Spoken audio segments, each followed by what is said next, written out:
TFA fam, welcome in. Yeah. Yeah. Another another dynasty edition here. I mean, you know, I guess I'm just a dynasty guy now. Used to Dynasty be a Kev. DFS and redraft guy. Now I'm just put that feather in my cap. I'm a dynasty guy now. So Certified Dynasty guy, Kev. yeah, We which love to you've see it. always been a dynasty guy. Like you've been the resident dynasty guy here, but now I'm a part of the group. So It's good to officially. I feel like you've been a closet Dynasty guy for a while, and now you're finally letting it out. I mean, I used to really bag on dynasty a lot, but now I've kind of you know, I don't know, I've kind of changed a little bit. You're like the dude that said like that claims to hate like Creed and Nickelback, but it comes on in the car and you're blasting it. Just That's singing it at the top of my lungs. you don't get it, man. Shit sucks. Windows down. We're all right around. It's true. All right. Anyway, Yeah. So today we're going to be doing a little. What is this amateur hour? We didn't even change the. Forgot to change that. Yeah, that's what we're doing. We're not doing a mock draft. We are doing a buy or sell edition. The draft is what, about a month away now, actually. With yes, where we sir. stand, actually almost exactly a month, or a little less actually, until the NFL draft. So I figured this would be a good time to do some dynasty buy sell. So that's what we're gonna be doing today. First things first. I mean, why don't we just start it off and not waste anybody's time? Cody, who's your first? To go with someone who did not realize I stole from you, Kev, because in typical TFA fashion, we don't discuss anything beforehand, so we didn't know the guys that each of us are going to be talking about. But I'll kick it off with someone that we were in lockstep with, and that is Drake London. And then just an overall note, we're basing this off of DLF's Superflex ADP for March. It does seem like some of this is going to be a little bit off, just probably given the timing of free agency and whatnot. But regardless, currently going as wide receiver 21. I think that's going to be bumped up a little bit with Kirk Cousins landing there. But if this price were to stay, he's going around the beginning of the fifth. Love this buying opportunity. He's going after the big six in the rookie class here as well, which is the thing that stuck out to me when I was looking through the ADP. So if you could offer, a mid first and a second, a mid first, and a player that whoever has Drake London might like, I absolutely love that move. We did see London's efficiency drop in year two, but in his rookie season, we're talking about a dude who was 11th in yards per route run, 14th in fantasy points per route run. And now you have Kirk Cousins and Zach Robinson, the offensive coordinator, coming into town. All about is getting as much exposure to this offense as possible. And we haven't seen one for what feels like a decade, Kev. But this is setting up to be a throwback here in terms of a legitimate year three wide receiver breakout. Like that used to be like the rule. That was like the norm. Is like, you every year you would see the articles and podcasts coming out about, who's going to be the year three wide receiver breakout. That hasn't really happened for the past several years. Guys are starting to produce immediately now, but this does feel like a legitimate year three breakout for Drake London. And I think we see him jump up into that like wide receiver one, wide receiver two range by the middle of the season. Yeah, completely agree with everything you just said when it comes to Drake London. I think this is kind of what we've talked about with guys like DJ Moore in years past, stuff like that. Just man, if this guy gets a quarterback, sort of what we've been waiting for. Now that he finally has, as long as Kirk Cousins is the guy he was before this injury, then I think big things are in store for Drake London. And so I still don't think, looking at his ADP, he is still coming. He's still, I think, being undervalued to where he should be. He should be in line with Garrett Wilson in my mind. Like I don't think he should be that far off. So I do agree on that. First guy I'm going to hit on here is going to be Jaden Reed. The love for Jaden Reed is eternal, and I think he's the best wide receiver the Packers have. I think we saw a big time jump from Jordan Love this past year. I don't think a lot of people expected him to be that good as he was last year, especially over the second half of the season. And I think Jaden Reed is the number one wide receiver on this team. Yes, they have some other guys like Romeo Dobbs and Dontavian Wicks and stuff like that, but I still think Jaden Reed is the guy. and I really like the way they utilized him last year. They used him a little bit as a running back as well. So if he can be a player who maybe it's only 3 or 4 carries a game, but if they're going to feel comfortable utilizing down the goal line, I think those are all really positive things for him. I mean, he was top 14 among all wide receivers in red zone targets last year. And I just think he's only going to go higher than that. So top 25 in yards per route run. So there's a lot to like here with Jaden Reed. And I mean, if you just kind of look where he's coming off the board in startups, wide receiver 29, 68th overall. I think he is. I think he can be a top 15 wide receiver in 2024 and beyond. So I really like Jaden Reed.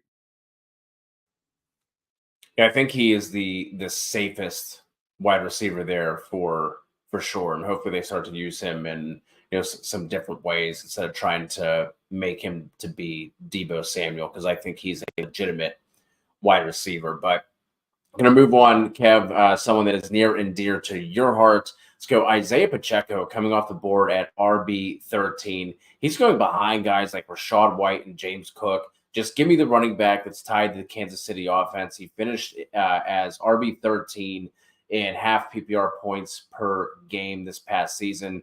And that was on an offense that a lot of us were thinking, looking at in terms of like a subpar Chiefs offense in terms of like the standard that we hold them to. Also tacked on 44 receptions this past year as well, getting him in the mid six. So if you are a contender, especially, I love going after and trying to get somebody like Isaiah Pacheco. Just plug in your RB1, RB2 spot, and you don't think twice about it. You just let it ride out. So if you can get that kind of production at in the mid six from your running back, I love that. Yeah, and so I think for the next time we talk about it, it's going to be something similar to what we talk about with DJ Moore and somebody we've always kind of been waiting to have that upper echelon quarterback. It's never really happened for him. He is 28 years old, but I still think he is still well within his prime. He continually has 4 straight years of 1,000 yards. He hasn't necessarily hit it in terms of the touchdown department, but he's also been on some of the worst offenses. And and now one of the pass catchers that was in the offense is left, and that's Terry McLaurin. I get it.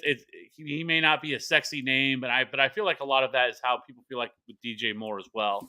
Before he went to Chicago, and so if you look at his ADP right now, I was kind of shocked that it's as low as it is. Wide receiver 41 right now, and as we know, they're definitely going to draft a quarterback. They're going to have their pick of whether it's Jaden Daniels, whether it's Drake May.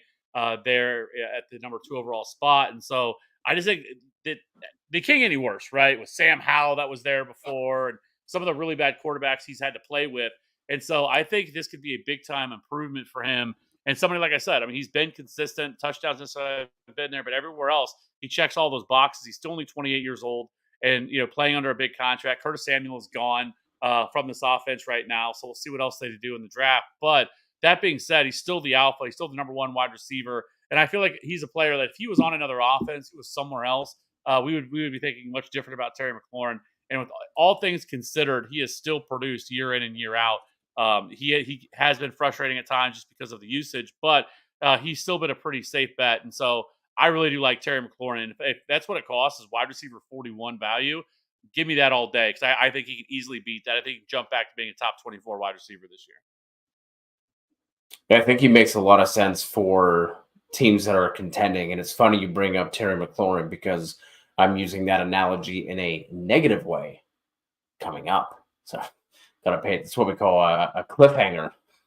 Little foreshadowing here. But my final buy on the March 2024 Superflex ADP from DLF is going to be Christian Kirk coming off the board as wide receiver 37, which to me is pretty wild considering this is a guy who has finished above that in half PPR points per game scoring for 3 straight seasons. Calvin Ridley is out of the way. Obviously, last year was a little bit of a down season for him between getting injured and like that offense just not looking the same that it was. Now, I do think it's possible because they were trying to bring back Calvin Ridley, even with signing Gabe Davis. I do think it's possible that they end up spending some capital on a wide receiver. But I think that's going to be, that could potentially be the play here, right? Is like you wait, you see, because his price isn't going to go up from where it is right now. You wait into the draft. If they draft someone, that's going to drive his price down even further. And then if not, You just wait until your rookie draft happens when everyone is going crazy with rookie fever and FOMO. And I think you can get him for a pretty cheap price here. So I really like Christian Kirk. Not going to be someone who's going to go out and win you weeks. But if you're, in a deeper flex league or you got to start three wide receivers, he's someone you plug into that wide receiver 2, wide receiver 3 spot, and you don't think twice about it. He's going to be someone who is going to be pretty consistent week in and week out. So I love going out and getting Christian Kirk right now if you can.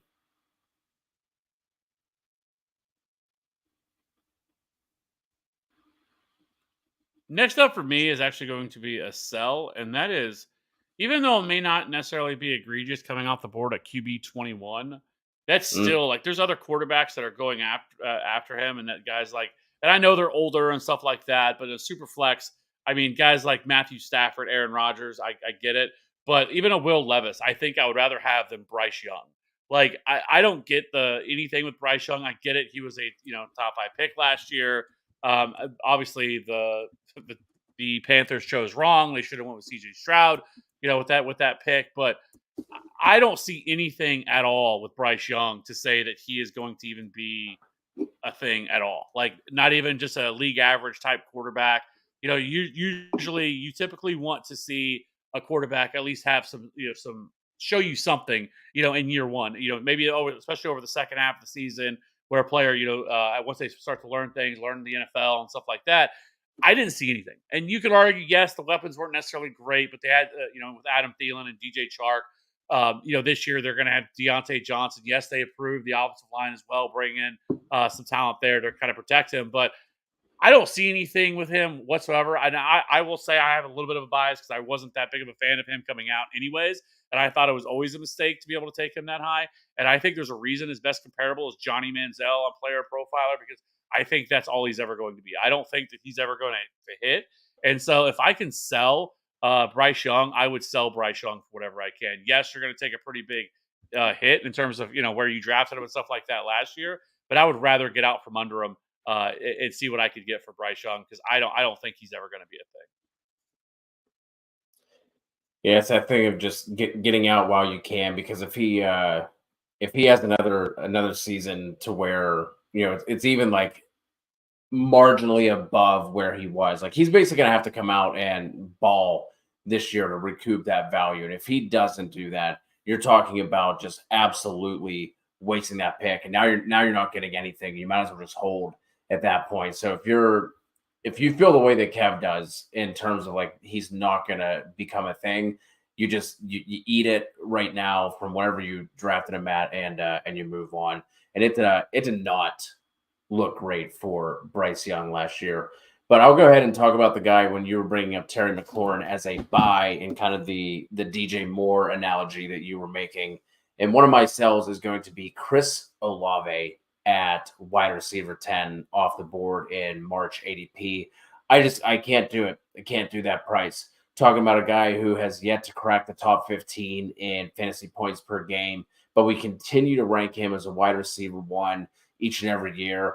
Like I said, he to me is the new Terry McLaurin. This is going to be someone that we keep hyping up every year, saying this is going to be the year for him, and it's just not gonna come through. Now, hopefully, he doesn't suffer that same fate in terms of his quarterback play, like you were talking about earlier, Kev, because I think that could be the thing that would push him ahead. But it's going to be Derek Carr for at least another year, if not two. And I just don't see anytime soon of him getting out of this. So I think there could potentially be, a rebuying opportunity for Chris Olave down the line. But at wide receiver 10, I just can't do that whenever you're talking about some of the other guys that are going around in that range. Like if you had to add to him to move up and get, an AJ Brown, add to him to move up to get, probably not happening at this point because of the hype surrounding him and everyone loves the new toy. But even like a Marvin Harrison Jr., I would rather take the shot on him or guys that are going below him in ADP if you want to kind of like take the hit there, but then be able to pick up something on someone who's going um after him in ADP. That's a move that I would consider making as well. Yeah, and Ashton Bryce Young was actually just traded for the 111. I would have taken that all day. Give me the 111 all day. I don't know. Maybe I'll be wrong. It's just we haven't seen a whole lot from Bryce Young, or we haven't seen a whole lot of quarterbacks who look as bad as he did to be able to come back and turn it around to all of a sudden to be even just a functional quarterback, right? Like Yeah. he was just historically bad. He only had 6 games all last year where he scored double digit fantasy points, and that's really hard to do as a quarterback. Like really hard to do. Like to be able to only have that few of games, where he scored double digit fantasy points. So I am completely out on that. One for me now that is a tight end that I think that was highly regarded coming into last year. We know all tight ends are, especially typically years past, they're guys that take a little bit longer to develop. Now that's changed a little bit in years past with guys like Sam Laporta just absolutely balling out last year. Even somebody like a Dalton Kincaid who had shined at moments last year, but somebody that could be similar to like a Trey McBride type breakout, depending on the quarterback situation, how this plays out. But I think that's Michael Mayer, somebody that was highly regarded coming out. He is tight end 16 off the board, 153rd overall, so not a lot of value there. So in tight end premium stuff like that, but I really think Michael Mayer could be somebody who really kind of takes over here in terms of the other weapons there. Now, of course, I think it's Gardner Minshew is looking like the quarterback there right now, but Gardner Minshew at least has been able to support, fantasy assets, right? Like, and so I'm not as concerned with it. We'll see how this offense is. It does sound like they want to be very run heavy, which really just makes me sad. But depending on what they do at quarterback, there's been some rumblings that maybe they will get aggressive and try to trade up, like the Vikings want to do, in that third or fourth spot to try to get like a JJ McCarthy or something like that. But I do think Michael Mayer is a really strong buy, really strong prospect coming out last year. And so I think he could be somebody that kind of takes that big leap this year and moving forward for that matter.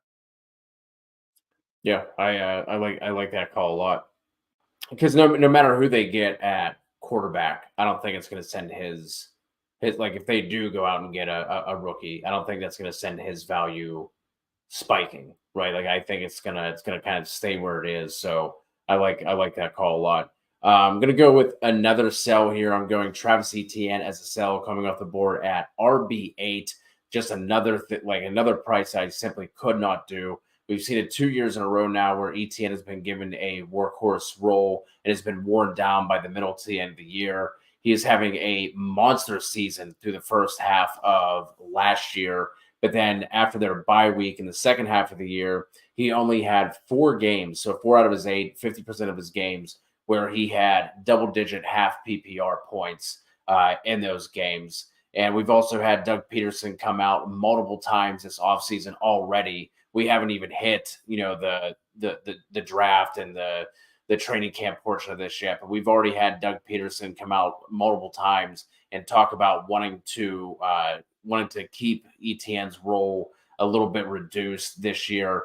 We've even heard him trying to bring up the ghost that is Tank Bigsby and talking about getting him going. So regardless of who it is, I think we see ETN in a true committee this year in a top 8 RB prices. I'm out on that, and that's something like similar to what I was talking about with Chris Olave. If you wanted to add to him, like if you're trying to go and like if you still wanted to go the RB route, I think you could add to him and try and move up and get like a Jonathan Taylor. I think you could trade down. So like obviously I talked about Pacheco, get Pacheco plus for someone like ETN, or if especially if you're not a contender, moving him for a wide receiver for anything that's around the value of where he's going in this ADP.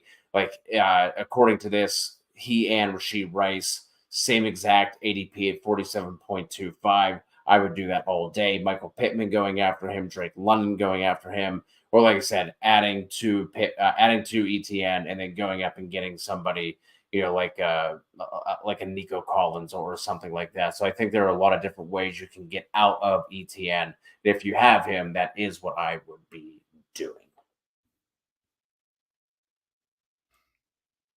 Here's one that I go back and forth on, and I still go back and forth on, but I still think I'd be looking to sell because the price is just getting a little bit too much, a little too rich, and that's Nico Collins.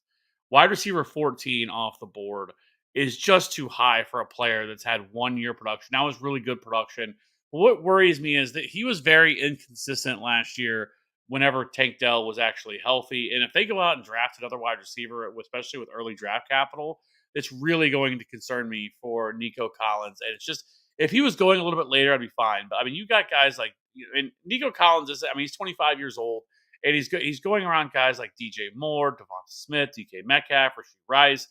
I mean, he's going ahead of Michael Pittman and Drake London, Zay Flowers, like all these wide receivers. I would feel more comfortable with than Nico Collins, and I love Nico Collins. I think it was phenomenal what he did last year.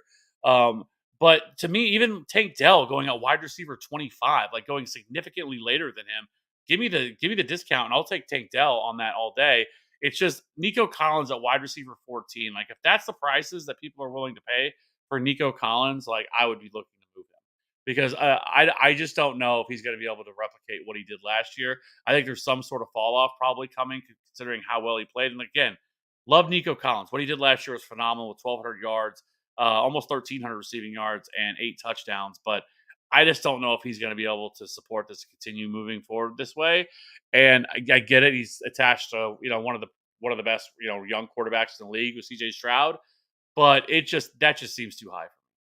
It feels like you're paying for his ceiling rather than anything else, in my opinion. Yeah, I mean, obviously, if you want to buy him, the move was obviously last year. I can't even imagine what his. I'm actually gonna see if I can pull that up to see what his ADP was at this time last year because I have to imagine that it's quite low. So let's see. Let's go 323. So 166.33 was his ADP at this time last year. Like even if you went in season, so October, he was still sitting at 47 and a half. So yeah, that's a hard one, right? Because I do agree you're buying him at likely his ceiling at wide receiver 14, but it's also really hard to not see that continuing given what Shroud did as a rookie. But I don't really see Collins breaking into wide receiver 7 or 8, like a mid wide receiver one. So that's an interesting. I think that one to me would be team specific. But to wrap up my sells, I'm going to go with Kenneth Walker, RB10 coming off the board. Now his ADP isn't egregious, but at RB10 prices, I'd be looking to move off of him. He is going at 54.75 rather in DLF March ADP. So you're talking about like a mid fifth round, which, like I said, it's not crazy, but at the same time, we're still talking about a running back who is going to be splitting touches. Now they're bringing in the OC from the University of Washington, I believe. So if they're going to, not be a ground and pound type team, if there's going to be a team that's running more 3 wide receiver sets, it's going to be, above average in terms of pass run ratio. I think that all that stuff is going to hurt Kenneth Walker. So same thing like I was mentioning with Travis Etienne. If you can add to him and move up, if you can move him for any of the wide receivers going around him, like T. Higgins is going, 2 spots after him with Kirk Cousins sandwiched in the middle there. I'd much rather have T. Higgins over Kenneth Walker. We already talked about Drake London being a buy. Like if you had to add a little bit to Walker to get up to London, I'm doing that all day. So there's like I said, with same thing with ETN, there's a bunch of different things you could do here to try and move off of him. But Kenneth Walker at RB10. And I also think that this is kind of just like the status of the running back landscape for Dynasty right now. Because for Dynasty purposes, outside of Bijan, Brees Hall, Jameer Gibbs, and McCaffrey, like who do you like really feel like great about? If you're looking at it in like a 2 to 3 year window, there's always going to be the cheap guys like Ashton was talking about that you can go out and you can get guys like Gus Edwards, Raheem Mostert. There's always going to be those types of guys. But if you're looking at someone, it's like, okay, I'm going to have him for the next like 2 to 3 years. It's not great out there, Bob. And this rookie running back class isn't going to do a lot for you. Next year is setting up to be much, much, much better. Obviously, a low bar compared to this year, but next year we have a bunch of names coming in. But basically, all this just to say, I would be trying to move from these running backs if I were able to, either go with the cheaper option there or just pivot to a wide receiver. Yeah, I think a lot of times, I mean, with the position too, it's just been like you said, like really, I think it's Bijan, Brees, Gibbs, and Taylor. I think are the ones that really that I would feel the most comfortable with. But even saying comfortable is you have to at least three of those guys are still only 22 years old. I mean, Jonathan Taylor is 25. I mean, once you start getting up there, it just starts to you just start to get a little bit more nervous. But I think overall, I think when you look at the running back position, I think you're right, and I think there's actually, I wanted to ask you, like, what are you doing with someone like Zamir White, who likely is the starter this year? At least with everything that they've said, they bring in, Alexander Madison, which nobody cares about because Alexander Madison is an absolute bum. But like Zamir White kind of stands in a weird situation because it's likely, even if he is the starter next year, it's probably a 1 year deal. But I guess it would depend on like what you could get for him. But would you be out there looking to see what you could sell him for?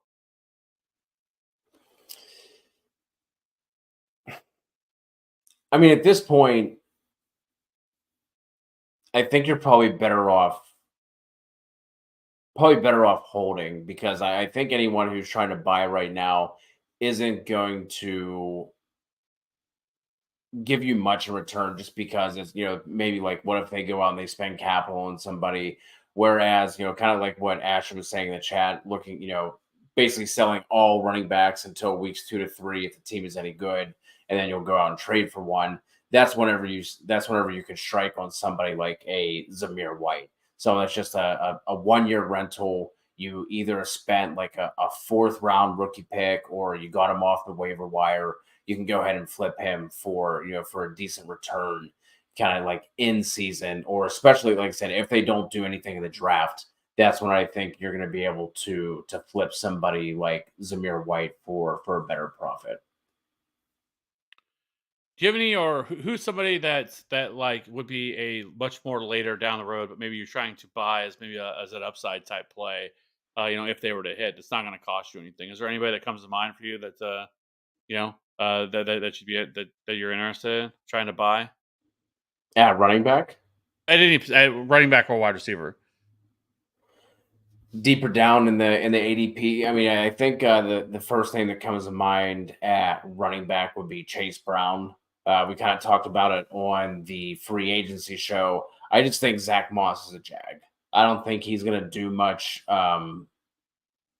to be able to keep Chase Brown off the field. We saw how explosive that dude was toward those last several weeks. Um, I'm not counting on Zach Moss putting up the same kind of production he did this last season, whenever that was the only time we've really seen that from him. So I think Chase Brown is somebody further on down that's like kind of like more of an upside type of guy to go after at running back. Um, What do you think about? I think Kendra Miller is one that's kind of RB 35 off the board. I know Jamal. I know there's still Alvin Kamara, but I mean you're talking about some aging running backs, Jamal Williams and Alvin Kamara. He was injured for a lot of last year, even heading into everything, so really didn't get a full offseason to do anything. I think he could be a guy that ends up kind of being a little bit of a steal. Could have a pretty big impact. I mean, I don't think he's a long term option there, but somebody that I think that could play at least an immediate role this year. That's not going to cost you a lot of running back. I think he's somebody when I was kind of scrolling through, I was hoping that New Orleans would do the right thing and just cut Jamal Williams because uh, he's not really needed there. But I do think Kendra Miller I think stands in kind of an interesting spot here though. yeah, I do like that call. I would feel better about it, like you said, if they would have made those cuts that they should have made. But we haven't seen anything from any of those other running backs, and we also have to remember that Kendra Miller was injured. I think like during rookie training camp, or maybe he even came in injured, and then like we never really saw him be able to get his footing. So he's someone who I think a lot of people have probably soured on. Another name I was just as I'm scrolling through and trying to look, Rico Dowdle. I think that the Cowboys go out and they add to that running back room at some point in one way or another. But we saw he was fine whenever he was paired up with Tony Pollard last year. And if by some chance they don't do anything at running back, he's obviously going to be in a really nice spot. So I think Dowdle is another like cheap running back you could potentially look at. Throwing a third, fourth round pick, and kind of seeing what ends up happening. But he's probably somebody that I would wait until after the draft because he's not someone who, if you have him, I don't think you're looking to get like a second for him. So I think you still might be able to throw, two thirds or something like that at someone who has Rico Dowdle to see what happens there. Yeah, I think when flipping over to the wide receivers, there's a lot of names down here that I think have some intrigue, especially second year wide receivers that could break out. I think Jalen Hyatt comes to mind. I mean, the Giants just have no weapons there at all. Like it's just crazy how little weapons they've had really since. I mean, I guess Odell, like maybe Sterling Shepard had like some flashes at times, but I think it sounds there's a lot of rumblings right now that sounds like they're going to be really interested in looking at taking a quarterback there, depending on especially if one like Drake May were to fall or something like that, a couple of picks. But depending on what happens, or maybe they move up a few spots, it wouldn't cost them as much. But so Jalen Hyatt, I think, stands out to me as somebody that could really stand out here. Kind of flashed a little bit at times last year, especially late in the season last year. Even still, they still have Daniel Jones, which it's Daniel Jones. But I also think somebody like a Trey Palmer, probably would have been a little bit more interested, if had Mike Evans Yeah. left. But even with that, I mean, Mike Evans isn't young. I mean, he's in his 30s now. If something were to happen to him, I think Trey Palmer is a nice depth piece to have stashed away. And even still, there was still moments last year where he was a viable option. Wouldn't cost much to acquire. I think both of those guys really kind of stand out to me. And I think another one that we're not talking about is possibly, I really like Michael Wilson, but honestly, Greg Dortch might be like the dude could Let's like fucking he always produces. let's Like, and I go. don't know what he has to do just to get a full-time role because every time he's on the field, I can say the last two seasons that I have talked about him, we talked about him DFS and the slot, everything else, and he comes in and he just produces. Now, yes, I think they're going to take a wide receiver. I know there's been some like people like speculating that maybe they could trade Kyler Murray to the Vikings. I have no clue why anybody think they would do that. That's like the dumbest thing in the world. Like I don't understand that. It'd be different if the Vikings had like a number one overall pick or the second overall pick or something. Then okay, maybe you do it if you're convinced, but you're not doing that to move back to 11. But anyways, so with that being said, I think they probably go Marvin Harrison there if he's sitting there on the board. Maybe they go Malik Neighbors. They're going to go with another elite wide receiver here, rookie wide receiver that they're going to take. But still, I still think there's, especially with somebody like him, I think he can. There's Kyler Murray can support multiple pass catchers here, and so I do think somebody like Greg Dortch for like a contending team. Greg Dortch, I think, and he's only 25 years old. I love it.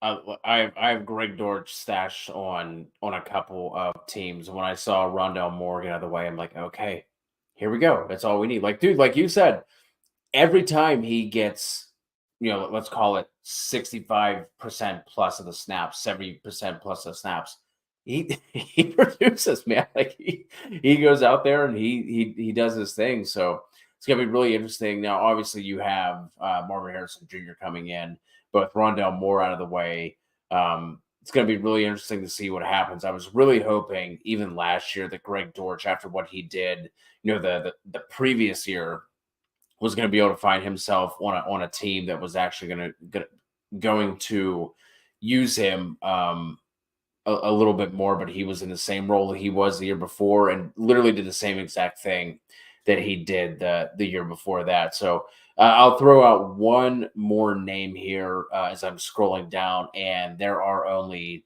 three wide receivers going later than this guy, and that is Jalen Tolbert for Dallas. We did see him finally start to get on the field a little bit more last year. He did have some positive buzz coming in from training camp as well, going into his second year. We have to remember he was also a small school kid, so this is a big time jump for him. Despite having the solid draft capital, I think what he was a third round pick 2 years ago. Michael Gallup obviously released. Brandon Cook's still there, but he's 30 years old. So I think Jalen Tolbert would be a guy who, like I said, flashed a little bit, was getting a little bit more run. So I think if you could throw a late round pick at him and kind of see what happens, but he would be the other guy.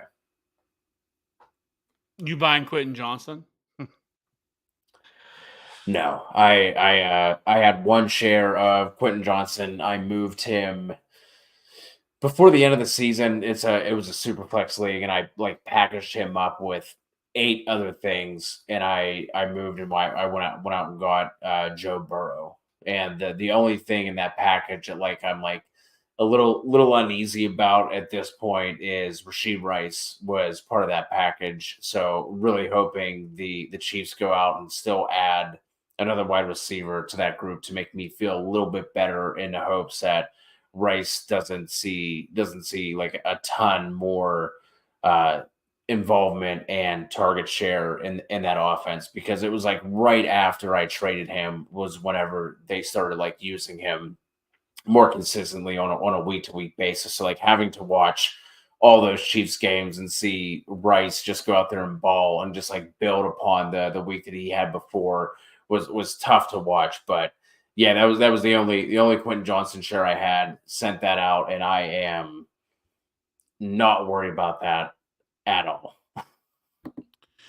Yeah, and it feels pretty likely that they're going to take a wide receiver there with what do they have, the fifth overall pick. So I think it's the right thing to do. I mean, obviously they don't have a choice. I mean, I was shocked that they traded away Keenan Allen, mainly because he was just on a 1 year deal, and you still had Justin Herbert, and it doesn't feel like a situation where you have to like break things up. I don't.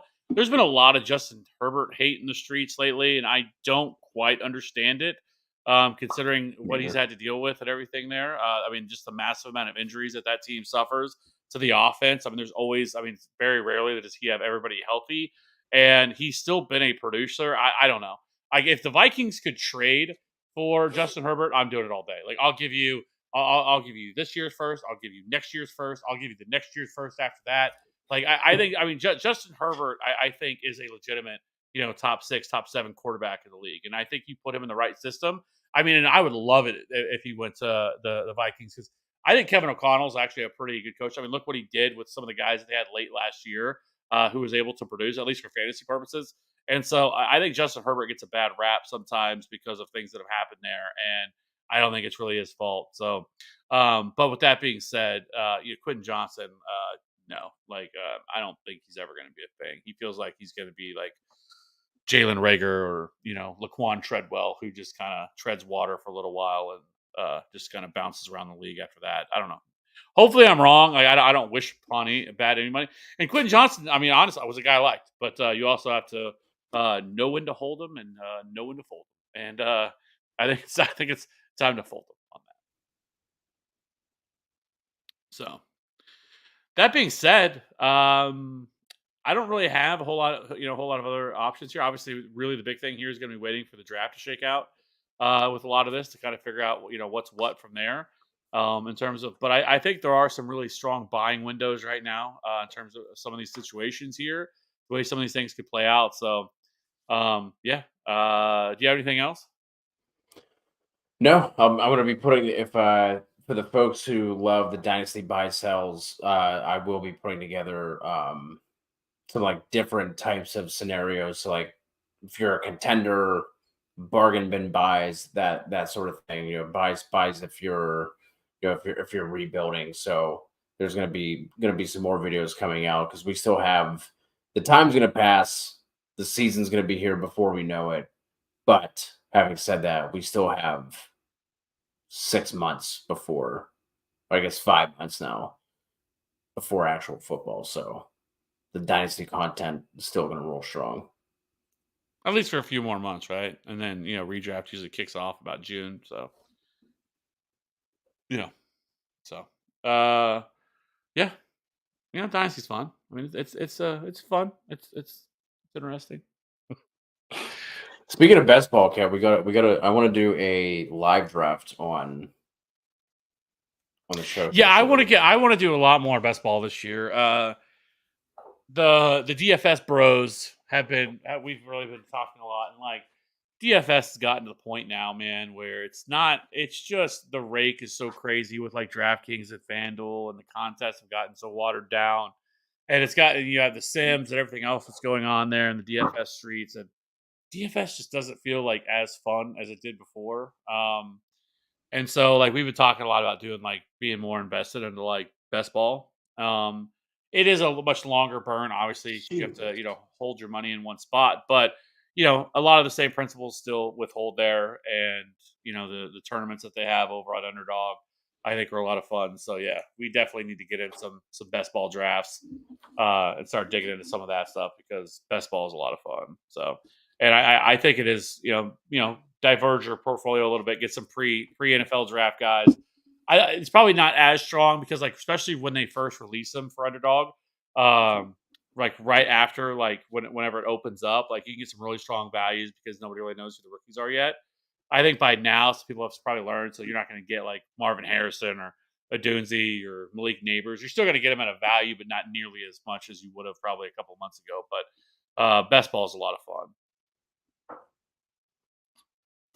So Show. we'll have to see what Maddie's up to. And again, we did one of those a couple years ago and jump in. He actually had a nice sweat last year for Underdog. I mean, actually, him and Ben had ones that went pretty far into the playoffs. So I couldn't imagine because like Ben's sweat was like I think first was like 100,000 or something like that. I mean, he finished like top 6 in that one. So that's a real sweat right there. Like Yeah. So, anyways, yeah, we'll have to definitely get some best ball. Maybe we'll do that next week. I don't know. Let's see what happens. Maybe I don't know what else we have for next week, but keep delaying the redraft rankings here. And I know Cody's gonna be upset if we don't get those out of the way. At this point, we just need to wait till after the draft. It doesn't make sense to do it now. Everything's going to change in a month. We're holding off as long as humanly possible. All right. Well, I know you're gonna be upset about it. Holding off because I know you love them rankings, but yeah, maybe we'll do a Also, best ball Kev, draft. happy birthday to you, buddy. Yeah, yeah. Same to you. I completely missed that last week, so um, hopefully you got your birthday gift. The Just leave it It at was that. it was delayed, but I eventually got it. You eventually collected? Good, good. Yeah. So, same for me. That's the only thing I want every year. It's really all I want. That's like it. As long as I get that, I don't gotta say anything else. If you know, you know. That's all I'm gonna say. And you got it. So I got it and I was happy and that's all I really need. I don't need anything else. So, what are you gonna buy me? If I want, you buy some cologne or something like it, come on. If I want to buy that, I'll just buy it myself. So, you know? All right. With that being said, let's go ahead and wrap this thing up. Less than 45 minutes. That's good. So, It's a record. yeah, we'll be back in next week. Like I said, I think maybe we'll try to do a best ball draft next week. See what's out there in terms of best ball. Get some best ball out there. So, that being said, hope everybody has a good Easter. Easter is this weekend. It seemed like it came earlier than normal, but have fun with your kids, whatever, or if you go to church, whatever you do for Easter, enjoy that. If not, we'll see you again next week. Have a good weekend. Bye.